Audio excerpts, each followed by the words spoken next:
Hey, tourpreneurs, it's Mitch Bach, and just a quick note before we begin today's episode. Tourpreneur is currently sponsored by Google. We're thankful for their support of our community, and we are offering with them a completely free course helping you unlock the power and potential of Google's Things to Do program, which is specifically helping tour operators add their tours to Google in new ways that gives you new exposure and more direct bookings. To learn more, go to tourpreneur.com/Google. And as always, show notes, more resources, links to our newsletter, our business coaching community, and so much more are available on tourpreneur.com. Now to the episode. Today's episode is brought to you by Checkfront, the booking platform trusted by over 5,000 tour and activity operators around the world. You can start your own free 21-day trial over at checkfront.com.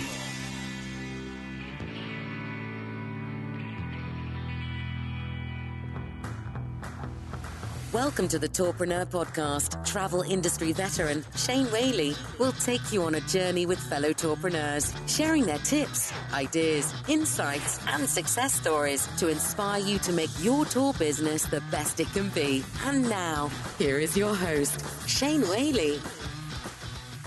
Food, glorious food. Welcome to episode 64 of the Tourpreneur podcast. The first and last time you're ever likely to hear me sing, unless you buy me scotch at a bar or at a conference when we meet.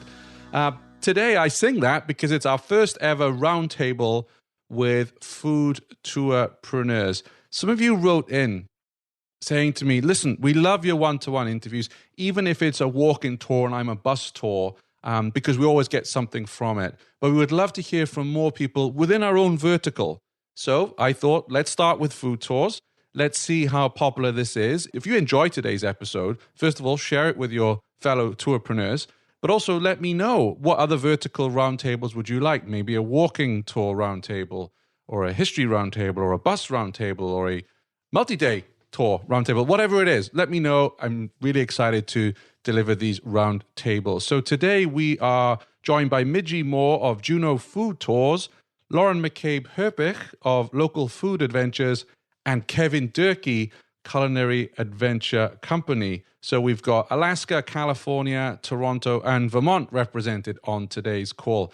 Now, our three food tourpreneurs are also hard at work with Food Tour Week, and you can find details of that campaign and initiative at foodtourweek.com.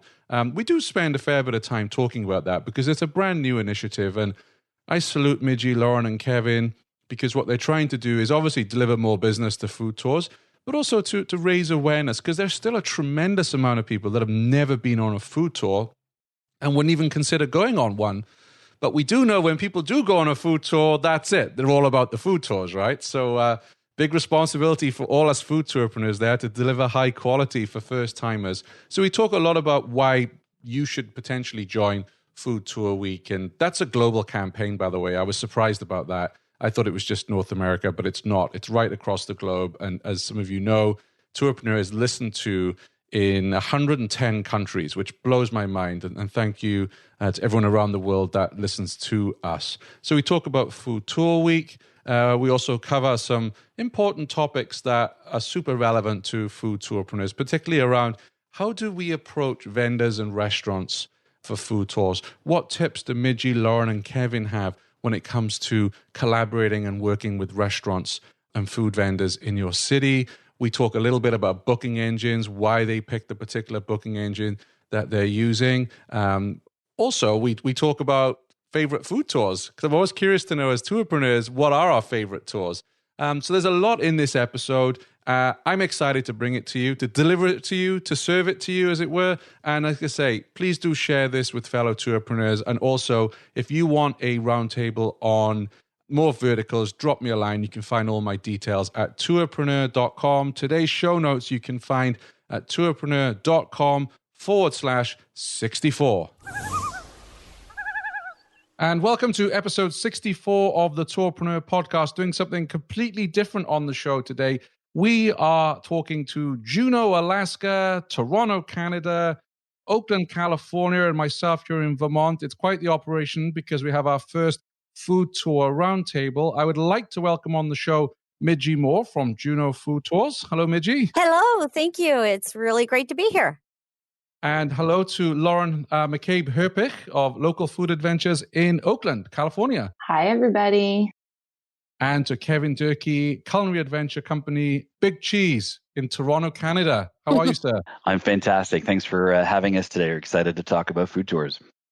So I read on your LinkedIn, Kevin, that did you used to work with cheese? I did. The reason that I got into the food tour business specifically is that I had a restaurant in Toronto for a number of years dedicated to cheese. A food tour company, the Culinary Adventure Company, came to me and I was one of their vendors and one of their spots on the tour. And I loved it so much that a few years later, I had the chance to buy the company. So I'm now switched gears. The restaurant is finished up and we're trying to take over the world one bite at a time. Fantastic. I think cheese is up there for me. I know for many people it's chocolate, but cheese is my kryptonite. It is. I'd take cheese over chocolate. Oh, okay. Midgi, we used to be friends. Never mind. Okay. Oh, no, I love me some cheese. So I'm excited to talk with you today because I know when we were all at Arrival Orlando, you were in the specialty space next to me with Food Tour Week. And I was booked in solid with interviews. So I wasn't able to get in and see your seminars and your sessions that you were hosting. So today I really wanted to talk with you about Food Tour Week for those who didn't attend Arrival or it's the first time hearing about Food Tour Week. And no need to stand on ceremony here. I know this is a round table and we can't actually see each other. So feel free to dive in. What is Food Tour Week? For those who know nothing about it, could you break that down for us? Food Tour Week is a really passionate, focused campaign for food tour operators. And it's something that I actually thought of a number of years ago when I was starting to build marketing campaigns around my own food tour company here in Toronto and the other cities we operate in. I was really frustrated by opening up my Instagram and Twitter accounts every morning and seeing National Pizza Day or National Beer Day or something around food. And I thought there must be a way for us to stitch these delicious stories together on a global scale, and presented it and kicked around the idea at a couple of conferences and didn't really get too much traction. Then life moves on. You get really busy with other projects and our company started to grow. But a couple of years ago, Lauren, Midge, myself, and a few others started to really establish another way that how could we support the industry? How do we tell our stories in a bigger bite? And we've been working on it for the last 12 months. We were proud, as you mentioned, to announce and to launch it at Arrival. But the essential campaign is it's a sustainable campaign to really raise awareness and visibility and the attendance to the best food and drink tours in the world. And it's about giving our guests the chance to discover interesting, exciting, delicious tours that are around the world in a central hub. It's allowing us, as an industry to come together and collaborate and build on top of each other to tell each other stories and collaborate. And it's kind of like Christmas for food tours. It's going to be 10 days in early June to really tell the world and show the world what delicious adventures and experiences are out there. So we're excited to get it kicked off this year. I wanted to ask, how did you three get together? Oh, we're not allowed to answer that question. Actually, we met at a conference and Kevin and I really became good friends. And then I met Lauren through Kevin and we always just stayed in touch. When Kevin had this idea to start with, I was like, I want in on that because I totally see the benefit of telling this story and no one tells your story better than you. And telling a tour operator story and food tour story, it's just natural that we're the ones who do it. I think a lot of us food tour operators, we are on what we consider like the small business side. And so you can clearly see the vision, especially when you contrast it to, Small Business Saturday or global or national pizza day. And so I think for a lot of us too, it's like, we can make a bigger splash in the marketplace if we work together. So I know that I only have so many marketing dollars that I can spend to build local food adventures in Oakland. But if we all combine together, we can actually make a bigger impact. And what I love is will be an opportunity for me to say, hey, if you like my tours, go on foodtourweek.com and you can find a really great food tour in Toronto or London or Australia. And so that's what we're all just kind of helping each other out. And that's what I really love about this initiative. So let's say, for instance, I'm running a food tour here in Vermont, in Burlington, and I find out about Food Tour Week. What's the benefit for me as a food tourpreneur here in Vermont for getting involved with Food Tour Week? Well, the benefits really are about the collaboration. And as Lauren mentioned a second ago, it's about taking one person's budget and one person's passion and storytelling around their own tours and combining that with dozens and dozens, hundreds of other food tour operators around the world. The challenge that we face every day as small business food tour operators is that there's not a central spot anywhere in the world that you can go and find the best delicious food and drink experiences. You might be able to segment it with a TripAdvisor search. You might be able to go city by city, region by region, but there isn't something on a global scale that puts everybody together. So if you're running your tour in Burlington, and there's spectacular cheeses in Vermont, so I would love to go on that tour, but it's an opportunity to say, hey, there's an operator in Burlington and there's an operator in Australia, and everyone gets to collaborate. So it's a place to be found, it's a place to be discovered, and ultimately it's a place to sell tickets for your tours as well. Sure. And what's the cost for getting involved? This is the best part, is because we are the food tour operators that are building it, and we've got a network of people around the world helping and building volunteers. We have been very cognizant of keeping the price super low, but we're offering a tremendous amount of value through ads and other great experiential elements. It's $250 USD plus some tax to get involved. So it's a marketing campaign that's a nice low bite. That's available until the end of February. Then we do have to change the pricing a little bit. So we encourage food tour operators and drink and beverage tour operators around the world to get involved. But for $250 plus tax, it's a great way to have a full annual commitment and visibility on foodtourweek.com and all the other associated PR and benefits and buzz that's going to come from it. We've tried to keep the budget really small so that hundreds of operators around the world can get involved. So let's say I'm running this cheese tour, for instance, in Vermont. What am I going to get from Food Tour Week in terms of collateral to promote Food Tour Week?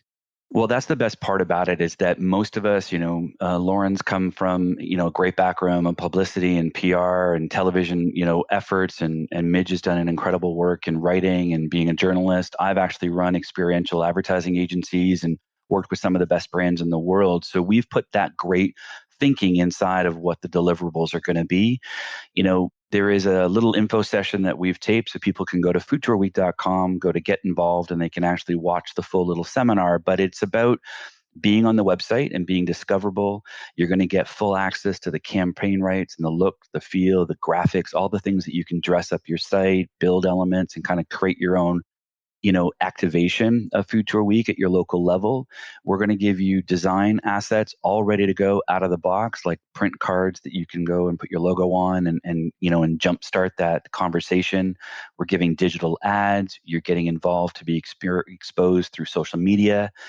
We're going to be writing press releases and templates and other things that, again, you can just drop your Burlington, food tour in and send it to your local newspaper, radio to get there. But then we're adding in the extra content. And I think the biggest part that we're most excited about is the consumer contest. This is definitely supporting the industry, but it is a consumer sticky campaign. So we're going to have a worldwide, global sweepstakes where people can win the best culinary experiences around the world. And if I'm a little operator, I can't run a sweepstakes. I can't run a big contest that's giving away tens of thousands of dollars. But if I join in on foodtourweek.com, I get to be one of them to do that. So we're going to have a big contest as well. And then certainly supporting with swag and materials and buying power of t-shirts and caps and stuff. So again, it's very collaborative. It's very turnkey. And it's something that we know is going to make a difference to the industry this year and as a legacy project for our industry moving forward. So this is the first year that you're running it. How will you measure success? So when the campaign is over, how will you measure this as being a successful campaign? Well, I think one of the big things for us is, one, the number of tour companies that are going to be coming on board. So, I think we definitely want to see growth from year one versus year two. So that would be, one thing. And then also, Shane, I think the referral too. I think, one of the things that we'd love to kind of position out there is, when someone actually comes on to foodtourweek.com and you look at your Google Analytics and you say, hey, I've gotten some traffic from the website, and you see that. And then ultimately, what Kevin alluded to too was the contest. So, how many people are we going to see enter this contest? I think what's brilliant about it, and this is why I definitely wanted to be part of it, was, again, we are creating a larger megaphone for each other. And so, I probably would not be able to reach, people in Australia or London or, even New York City. And I'm able to do that through this initiative. So being able to kind of be part of something that, opens other people's eyes and say, hey, listen, next time I'm in the San Francisco Bay Area, I want to take Lauren's Oakland food tour. And so I would consider that success. And for a price point of $250, why would you not do that? I do want to share on air that obviously you're going to be using a lot of social media to promote Food Tour Week. And Lauren, this is the first time you're going to hear this, but your episode on Tourpreneur, and I know this was down to your marketing ninja skills, had the most social media shares of any Tourpreneur episode. So I don't know what you did. Oh my gosh. But you're working some magic there. Oh, thanks, Shane. That really makes me happy. I'm proud of being part of this industry and being able to share what I've learned over the last couple of years.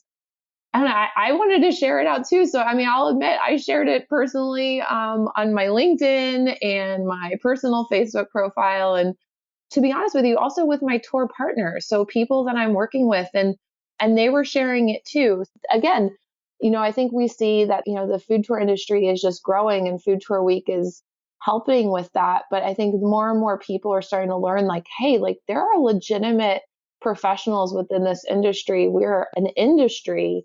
People are getting more excited about that. And again, like I think what you're doing, Shane, with Tourpreneur, it's validating and legitimizing our industry so that more people, and not just people within, the B2B realm, but consumers are seeing that, these aren't just people who are just doing something for fun on the weekend. These are legitimate businesses. And we're bringing, Midgi has amazing blogging and journalistic and PR skills. And, Kevin's worked with licensing companies. We each bring really valuable experiences to build our own small businesses and to help each other.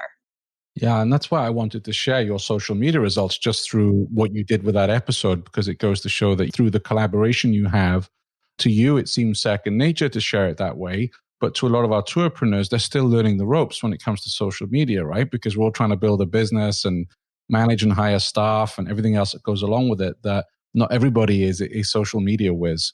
It's funny. My husband says this to me all the time. He goes, some things that you think are so easy, Lauren, other people would not think is easy. And I think everyone needs to learn that there are skills that each one of us has that just comes easy to us. And that by having platforms like this and Food Tour Week and being at Arrival and collaborating with each other, we all learn from each other. I think a big thing for me was I sent it to our local Chamber of Commerce and they shared it with our membership. So again, look at yourself as not just a B2C, getting guests on your food tour, but you're also creating a brand for yourself as well as your company. So, that just adds the fuel to the fire. Absolutely. Midgi, you were at Arrival, correct? I was, yes. What was the reaction to your sessions from the attendees? So with the Food Tour Week announcement, it was very exciting. We had, I think, 80 to 90 people in the room for the luncheon. Arrival the folks there were very gracious to provide us a room and a luncheon. So that was really nice. Kevin did a stellar job announcing and launching the program. And we actually had people sign up right then and there. But the really fun thing is the follow-up that Lauren has done, just staying in touch with people, generating that buzz, because I think it's something that is so, for us, it's just so natural. But for a lot of people, it's really outside the box. It was so well received. We were very, very excited. And I imagine that we'll see even more next year. I watched your webinar, Kevin, on your website. And I like that you talked about year 2, year 3, year 4. It wasn't like, oh yeah, we're going to do it all this year and we're going to see how it goes. You do have that long-term plan, which I think is really important. Well, it's really critical because I think one of the reasons that, I came up with this idea and one of the reasons I think it's getting some fantastic early traction is because we're building in legacy.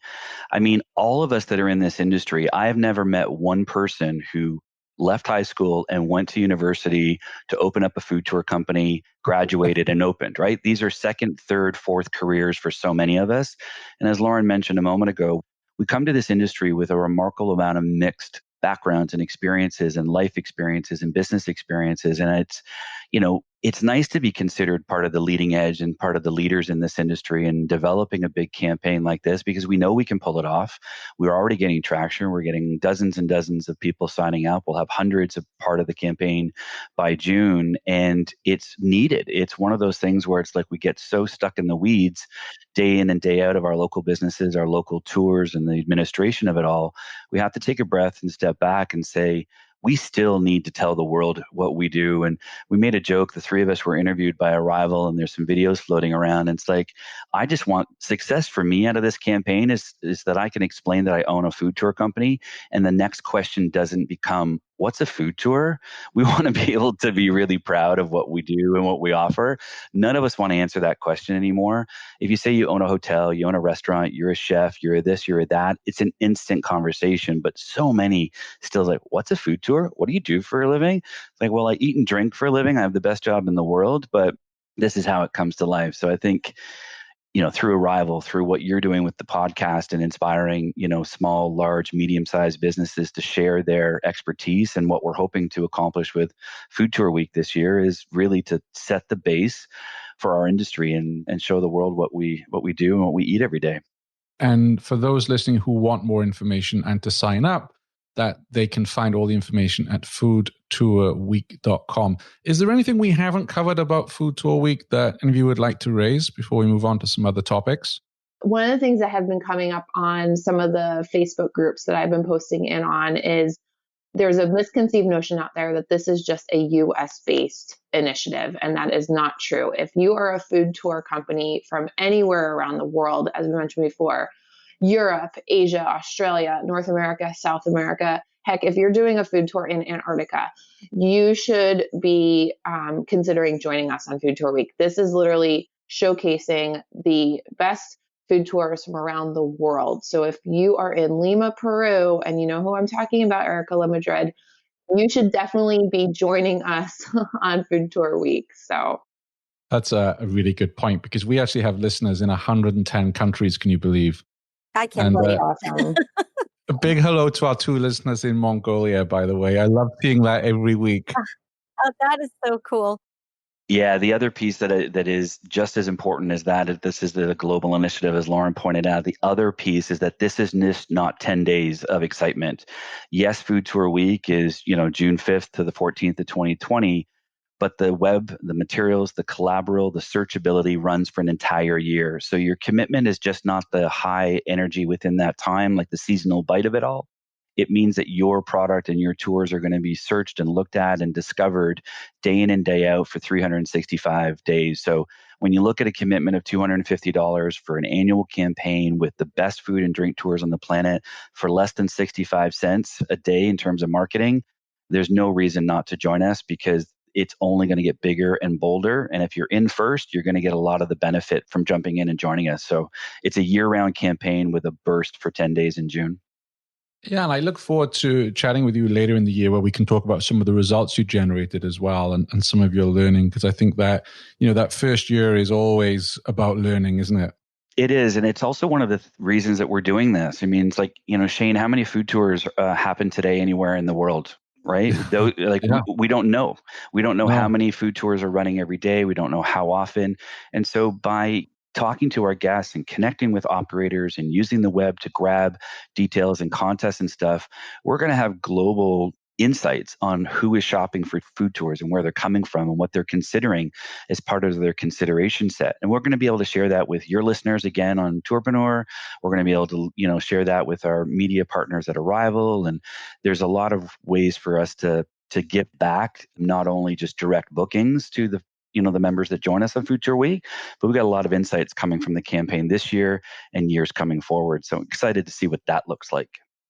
Well, I wish you all the best with Food Tour Week. I know quite a few of our listeners are signed up, and I'm really excited to see the results that you generate, because I love food tours, and I hate missing out on them when I'm in a particular city. So the more promotion in my feed, the better, so I know what's out there.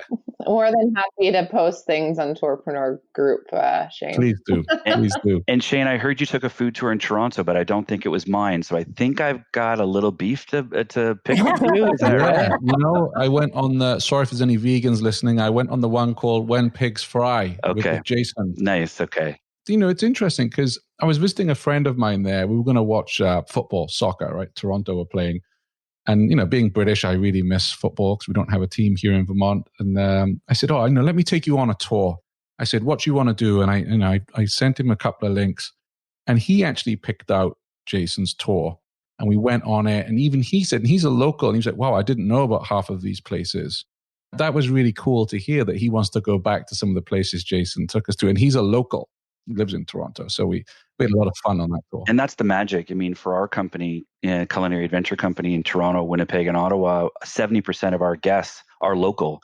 And that's really different. I mean, I know Midge is very different being in Juneau, having cruise business and a lot of different things. And even Lauren, she's probably finding more locals that are coming on her tours. But it's curious because people are, particularly with our organization, are buying Valentine's Day presents or buying birthday, Christmas, anniversary experiences. And at the end of the tour, our success after someone's been on one of our food tours, we're looking for 2 comments. It's like, hey, Kev, I would have never known about that restaurant, that business, that place you took me to. Or maybe I have been to it, or maybe I know the cuisine or the items around it, but I wouldn't have ordered what you ordered, or I certainly wouldn't have known the backstory or been able to get more information. And that's the power of what we do every day. The 3 of us, along with hundreds around the world, we tell delicious stories, and that romantic, magical memory is what we want people to take away from.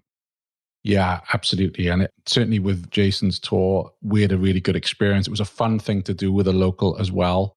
And, I'll be back again this summer, so I'll make sure I come on your tour, Kevin, this Anytime. time. And I'll bring my friend and his family along and give that a go. Did you know every weekday Shane curates the most interesting news articles in tours and activities and sends them out in a snappy daily digest? Grab your copy of the Tourpreneur Daily Briefing at www.tourpreneur.com. So I asked a couple of our listeners, hey, we're going to do this food tour panel. What's top of mind for you? So one of the questions I did get was, how do you approach vendors and restaurants for your food tours? This seems to be quite a big hurdle for food tours that are just starting out. So maybe, Midgi, we could start with you. If we can go back to the very beginning. And I would love to invite you on the show as well, so we can give you the Lauren treatment and go for an hour. But I would love to be Princess Lauren for a day. That would be pretty awesome. I want to be Princess Lauren for a day. But I want to be Princess Lauren. Well, I think Lauren's pretty awesome. So that would be awesome, Shane. Thank you so much. So to answer the question about approaching restaurants, so just to give you a little background, Juneau is a pretty small community. We are a capital city of our state, and we are also landlocked. The only way in and out of Juneau is by boat or plane. So I started as a food writer and a food blogger, and I eat in all these restaurants. And so I spent quite a few years just enjoying the food of my city and building relationships with the restaurant owners and with the chefs and the staff, the wait staff and people like that. And so when I went to them and said, hey, I've got this crazy idea. I want to bring people around here and tell everybody how great you are and pay you for that privilege. Every single one of them, hands down, said, how can I help you? I get asked a lot about how I negotiate prices. Well, I have to tell you, I hate math and I hate numbers. So I like to keep it simple. So I know from eating in all the restaurants what generally the menus are like and pricing. And so I will go to a restaurant and say, I can spend this amount of money per person in your place, and I need that to include tax and gratuities. What can you do? And they always say, thank you so much for making that easy for us. They don't like to give discounts, and they don't like to do weird structured math for themselves. They just want to keep things simple internally as well. And if I say, I'll pay you $2 a person or $5 or whatever, depending on the location, they're all like, great, that's cool. And then at the end of the month, I cut them a check for that many people, for however many people come. And they love that. They also, the thing that works really well is be seen in those restaurants and build those relationships before you approach one that you don't know anybody and they don't know you. You haven't established your street cred. If you just walk in and go, hey, I got a food tour and I want to bring people to you, they're going to be like, cool. I have never seen you in my restaurant, and if you don't have any credibility with them at all, and it's going to be a harder sell. Build those relationships. Don't look at the most popular. Look at what tells your story the best. What tells your food story the best. Some of our places are the most popular places in Juneau, but some of them nobody would ever go to unless we took them there. Great advice there. Kevin, what would you add to that? The money is definitely an important part of the mix and how you build your ultimate tour. I mean, we're probably all the same, but one of the main reasons that I pick a place for our tours is that it's a place that we're already passionate about. It's a place that we may already have existing relationships. It's a place that I've spent way too many nights or days already eating and enjoying. So I want to share that with someone else. But the difference for me is that when we build new tours, I rarely tell the places I go to that I'm actually building a tour with them, because I never know if I spend all the time building a tour and saying, I want to go to this candy shop, this restaurant, this place, and so on and so forth, put all this work together until we actually physically get people on the tour. You never really know what the experience is, how easy they are. And so I tend to sort of pilot a lot of tours before we commit to the actual vendor. I want it to be good. I want it to be hot. I want it to be fresh, consistent. I want their team to be happy to see us. So we look for a lot of other indicators that are going to make the final selection of who comes on our tours. I know we all do that, but you know, one of the number one food tours in Toronto is our Chinatown and Kensington tour. And we ran it for almost 2 years before we even told anybody that was on our tour that they were actually on an official food tour that we're publicizing and selling, because I also wanted to make sure that we were getting the best value and the best energy. So we look at it as who we love and who we want to share and what that story is. But it always has to come down to the food. It's got to be the best taste.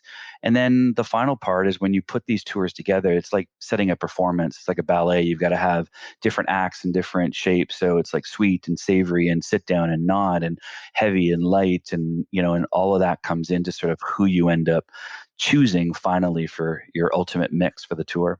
Yeah, I mean, I wonder through your work at Food Tour Week, for instance, on episode 8, Alan Rust in Omaha, I think he's actually signed up with you guys for Food Tour Week. He has, yeah. And he was sharing on the show that when he was starting up, that there were some restaurants that didn't want to be part of it because they were like, oh no, we want the full table value. They didn't really understand that, you know, people who were coming on the tour may well come back later on during their visit. Are there any stats out there from any reports that you've seen which would show, you know, either a dollar amount or percentage of people who go on a food tour and then return to one of those restaurants on the same stay? So from a national and global standpoint, Shane, there's nothing like that's out there. And that's part of the reason why we are doing Food Tour Week, is that because there's no centralized database of research for food tour specific data and information. I can talk from my end. What I do 2 times a year, I do a mid-year sort of survey and an end of year survey with my guests, is that I send every single guest that's been on my tour for the last 2 years and ask them, and it's customized based on the tour that they've been on. It's almost like a net promoter score. Had you been to the restaurant prior to the tour? Have you gone back? Would you recommend this restaurant or stop to a friend? And then that gives me the data to bring back to my tour stops. And I can say to them, listen, like, I know that I had this many people come back to your restaurant who had never been here before. And then I can also use that data with future potential tour stops as well. And I know that that information has absolutely helped me get businesses to join on the tour. That's gold. That's such a good tip. I wonder how many food tours are actually doing that, Lauren. Princess Lauren, sorry. Oh, God. Sorry about that, Lauren. Oh, God, we've created a monster. Okay. No, you guys, I'll just have my my hair in 2 little buns like Princess Leia next time you guys see. Oh, I was just planning on getting you like a little crown and a scepter. Crown. See, I think of Princess Leia. Interesting. I think of Princess Leia before. Yeah.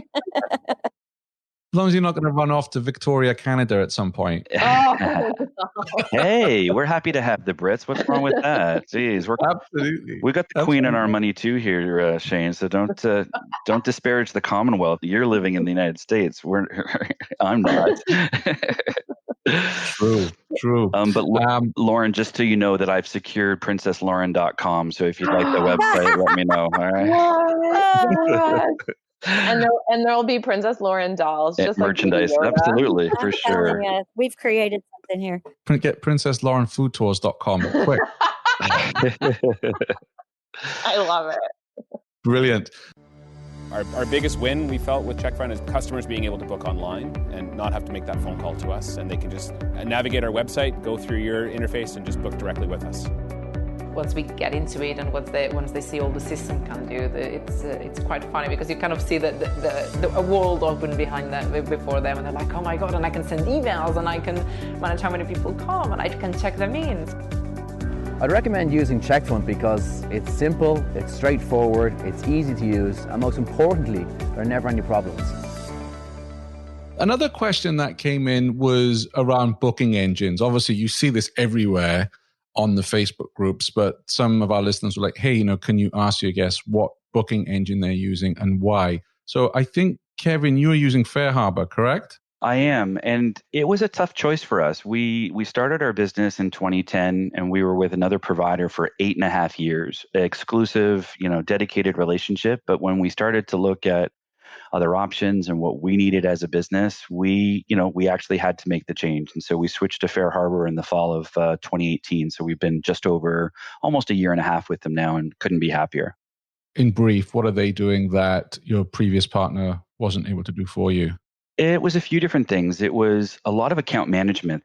It was interesting because our first ticketing provider actually helped establish us as an organization and built a lot of infrastructure and got us up and running, which was great. But when I bought the company in 2016, it was like we weren't cool anymore. And unfortunately, we weren't getting their attention. We had asked a number of questions and said, hey, how can we work together? And it just was getting harder. And one of the things that FareHarbor did was certainly provide a dedicated account manager. So, shout out to Brady at FareHarbor because he answers every crazy question and comment we have, myself and our operations manager, Carla. He's responsive, but it was also a financial thing. It wasn't so much about the sort of the bells and whistles and sort of the tech development that maybe our other provider had more of an interest in. What I find FareHarbor doing for us is that they're here to help us sell more tours because ultimately they're successful when that happens. So our relationship's been great. We've been really happy. Good. Midgi, who are you working with? I actually switched to FareHarbor back in October, and I am very, very glad that I did.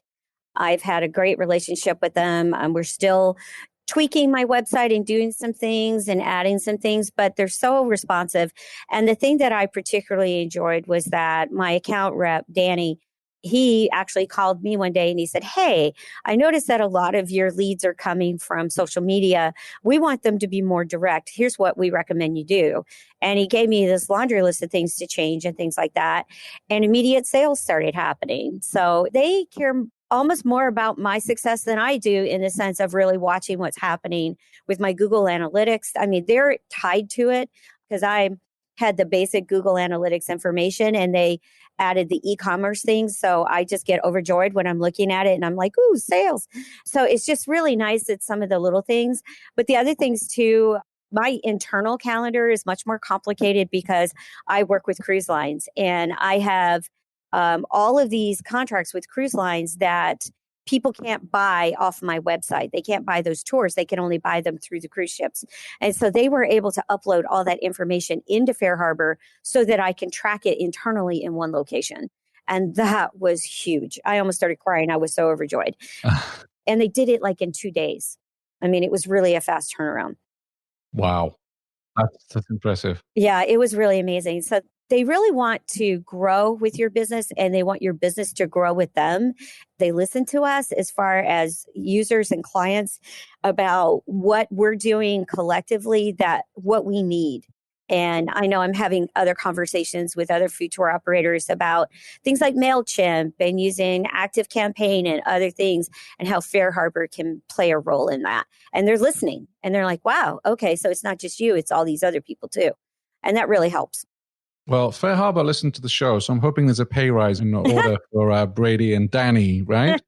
Right. So out of interest, how much, if you want to divulge this, of your business is through cruises, Midgi? Oh, yeah. It's no secret. About 90+%. Wow. And it is because our season is very short. It's 5 months long, but we are a major cruise port and we are the major cruise port for Alaska. What they do is they sell my tours on the ships and only their passengers can purchase the tour. Like I give them a rate and then they sell it for whatever they want.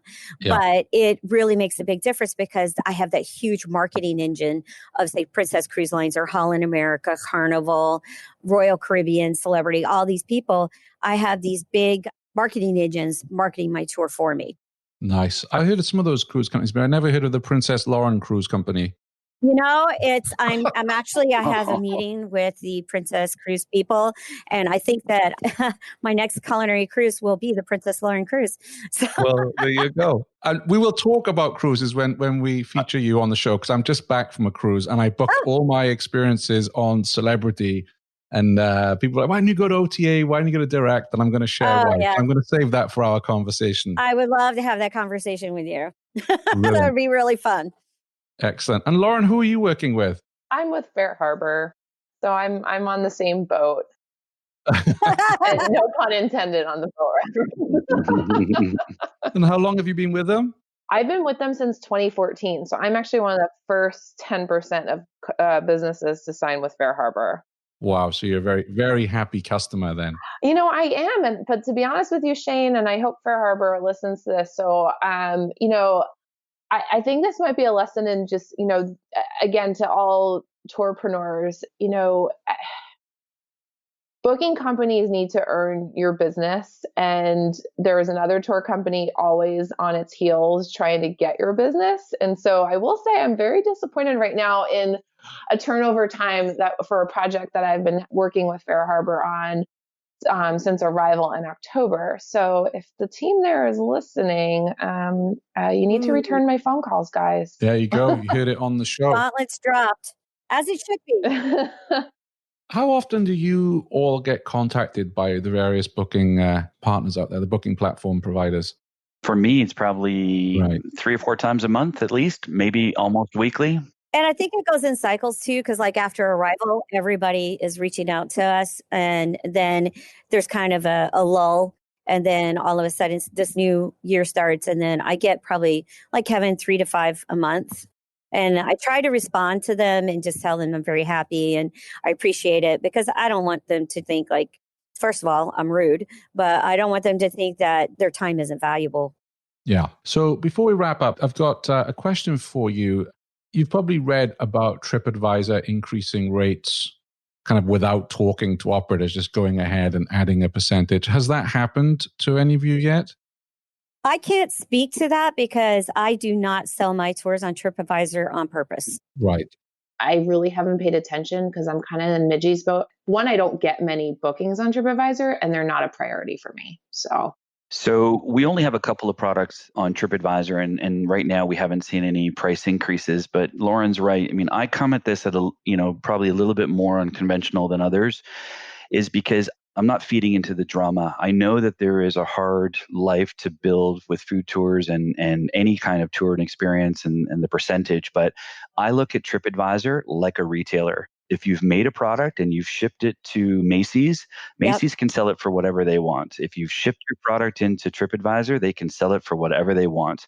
If you are, one of the largest consumer packaged goods firms in the world, you obviously want to maybe then speak to, the Walmarts and the Targets and the big retailers of the world. But my point of view is that it's just a store.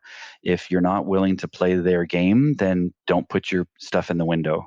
And that's my point of view on it. I mean, they have to build a business. They have to be responsive and sell and promote, and they have their own costs. If food tours and experience operators think that they are going to do that just for free, I think that's misplaced. So you've got to think about it as a retailer. You make the product, you send it to somebody, and it's their job to sell it after that. I totally agree 100% with Kevin. I actually was talking to a colleague just yesterday about it who does have her products out on TripAdvisor. And when they raised the prices, she just felt like she was losing money. And I said, did they say they are not paying you what you said you needed?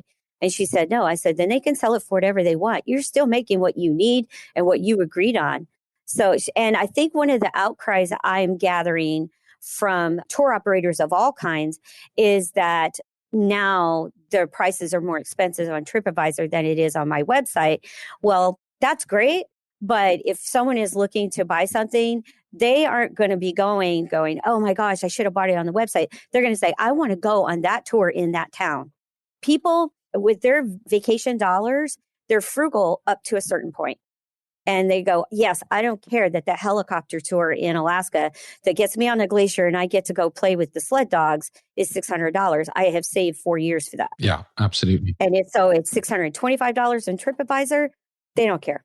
So I think that tour operators I feel your pain, but that is one of the reasons why I chose not to advertise or be on TripAdvisor. But the other thing too is that as long as you're getting what you were told you're getting in the first place, then be okay with it. Yeah, I think that good points. And I appreciate you making those rationally, because I am seeing a lot of anger online and bitterness. And I understand kind of both sides. I do too. I think for me, I would be annoyed if, for instance, I have a walk-in tour in Vermont and they've jacked up my prices, but they haven't to my competitor. Right. That kind of thing would worry me. Yes. But on the other hand, if they put my prices up and I'm still selling, then I'm selling too cheap, direct maybe. Right. So it's a form of price testing. Mm-hmm. You know, that's why I come back to the retail analogy, is that if you're Coke or Pepsi, you're on the grocery store shelves. And if the retailer decides to put your competitor on sale one weekend and you on sale the next weekend, there's not a whole lot you can do about it. Food tour operators particularly have to be more concerned, in my mind, about the product that they're delivering, the brand that they're building, and the experience and memories that people are taking away. Price is irrelevant, and price is very stretchy. If you can really collaborate and have a spectacular, memorable experience, then you're going to be fine. I mean, I'm frustrated with TripAdvisor from the ratings perspective. We're one of the longest term food tour operators in Toronto. We have over 950 five-star reviews, which is 3 times our next competitor. And actually, all of our 5 competitors next to us don't even add up to all of those. We're the number 2 food tour operator in Toronto. We don't seem to be the number 1, because the new operators, the recency, the frequency, the sort of the cachet of it all, they get to come first. And it's like, hey, good for them. There's lots to go around, but it's annoying that you work 10 years to be the number 1 food tour and you get bounced by someone who's only got, 300 and change reviews when you're sitting at thousands, right? So it's like, do you think that's because they're paying more commission? I hope not, but I don't know, like 60 Minutes or someone needs to do an investigative report I agree. No, seriously, it's like everybody has these conspiracy theories about the businesses, and, and TripAdvisor sits on stage and gets, grilled by Douglas at Arrival and everybody else. Like, hopefully they're telling the truth, but I really wonder if there's algorithms out there that are gaming the system a little bit. And it's the one thing particularly for me that frustrates me, and I know Midge and Lauren have heard me rant about this a fair bit. I'm in the business of memories. I'm not in the business of SEO. I'm not in the business of ticket conversion and all this nonsense of online. That's crap. It's frustrating that wins over the experience that I'm delivering on my food tour, which is one more reason why Food Tour Week is important, because hopefully we'll be in a family, if you will, of like-minded, passionate food tour operators around the world, and we can be discovered for who we are and what we deliver, not what stupid ranking or ad buy we've stuck on the web. I want people to come to me because they're like, oh my God, Culinary Adventure Company is the best food tour company in Canada, and my friends have been there, and so on and so on. Not because, it made me click in some clickbait ad on Facebook and I ended up buying a tour and I didn't even know what I was buying. That's not the game I want to play. I want to leave people with memories. Sure. So that leads me on to the last question for today. I've thoroughly enjoyed this conversation, and I would love to invite you all back on again where we can hit the topics of the day for food tourpreneurs. But I'm going to ask you the hardest question, all 3 of you here, of today, right? Are you ready for this? Other than your own, what is your favorite ever food tour? Let's start with you, Midgi. Oh, golly. Okay. So, gosh, I can't remember the name of the company on the tour, because this was about 8 or 9 years ago. I went on this tour in Seattle that was the Gaslight Tour or Belltown. And I got to learn a lot about Seattle's Belltown district, which was their movie district. And so when movies, like back in the 30s, it was the Pacific Northwest Hollywood. And so they would do all of the movie launches and things like that. And the host was fabulous. And she had an iPad with pictures. We would be standing on a street corner and she would show us what it looked like in the 1800s and 1900s and stuff. I learned a lot on that tour. And that is actually what made me want to do that. And the food was spectacular. But I remember the history. And I was like, I want to do this. This is cool. I have not done Lauren's and I have not done Kevin's.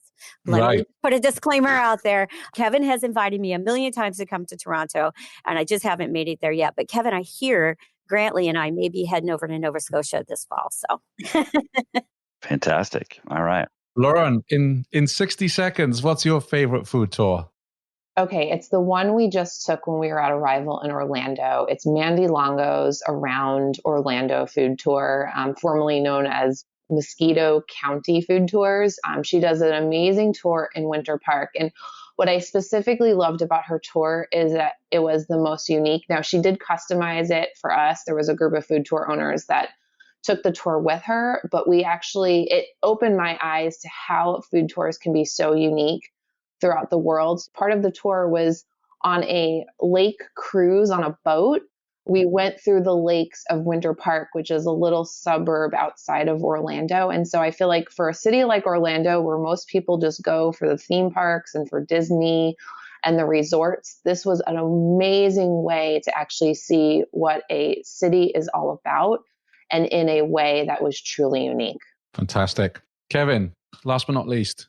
Yeah, I'm going to follow a little bit with Lauren's theme. My favorite food tour is something that we took in Bangkok with my family. So Bangkok Best Eats Midnight Food Tour by Tuk Tuk. And it was run by BangkokFoodTours.com, so people can go find it. But similar to what Lauren had said, what's so remarkable about this tour is that not only are you getting the incredible street eats and the energy and the city vibe of Bangkok at night, the tour kicks off like at 10 p.m., but you are driven around by Tuk Tuk. So you have these beautiful little motorized, cabs, if you will, zipping around the city, and you see them and you're envious and you want to be on them when you're during the day, but at night you get driven from spot to spot. So it does two things. It gives you a real sense of culture and place, but it also allowed us to see more of the city because we weren't walking forever and ever and ever. Instead of walking for 5 minutes, you're driving for 5 minutes and you can get a whole lot farther. So it was really great value because you were able to taste so many different neighborhoods right across the city. So BangkokFoodTours.com and their Tuk Tuk Midnight Tour is my fave. Now I'm absolutely starving. Well, just so you know, you're closer to me than you are Juneau and Oakland. So come on to Toronto. I'll feed you anytime, Shane. Fantastic. Well, thank you all for coming on the show. I will add links to your tours on the show notes, which can be found at tourpreneur.com/64. And of course, the Food Tour Week. And I would love to invite you back on again in a couple of months. Fantastic. Chat food. Let's do it. Princess Kevin would love to be on. No problem. We shall do it. Thank you very much. Thanks for listening to the Tourpreneur podcast. Be sure to visit tourpreneur.com to join the conversation and access the show notes, including links to the resources mentioned on today's episode. This is Tourpreneur.